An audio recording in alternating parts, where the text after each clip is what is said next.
న్యూజిలాండ్తో జరిగిన రెండో టీ20 మ్యాచ్లోనూ టీమిండియా ఘన విజయం సాధించింది. 7 వికెట్ల తేడాతో కివీస్ను చిత్తు చేసింది. రాయ్పూర్ వేదికగా జరిగిన మ్యాచ్లో న్యూజిలాండ్ జట్టు ముందుగా బ్యాటింగ్ చేసింది.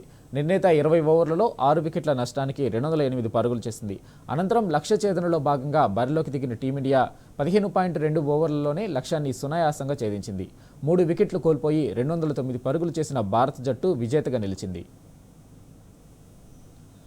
208 పరుగుల లక్ష్య ఛేదనకు దిగిన టీమిండియా ప్రారంభంలో తడబడింది. 2 ఓవర్లలోపే ఓపెనర్లు సంజు శాంసన్ 6 పరుగుల వద్ద అభిషేక్ శర్మ డకోటై పెవిలియన్కు చేరారు. దీంతో భారత్ ఒక్కసారిగా ఒత్తిడిలో పడింది. అయితే ఫస్ట్ డౌన్లో వచ్చిన ఇషాన్ కిషన్, సెకండ్ డౌన్లో వచ్చిన కెప్టెన్ సూర్యకుమార్ న్యూజిలాండ్ బౌలర్లపై విరుచుకుపడ్డారు. క్రీజులో నిలదొక్కుంటూ 4లు 6లతో పరుగుల మోత మోగించారు.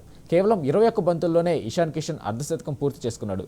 జట్టు స్కోరు 128 పరుగుల వద్ద సౌదీ బౌలింగ్లో హెన్రీకి క్యాచ్ ఇచ్చి పెవిలియన్కు చేరాడు. తర్వాత క్రీజులకు వచ్చిన శివం దుబేతో కలిసి సూర్యకుమార్ యాదవ్ లక్ష్యాన్ని పూర్తి చేశాడు.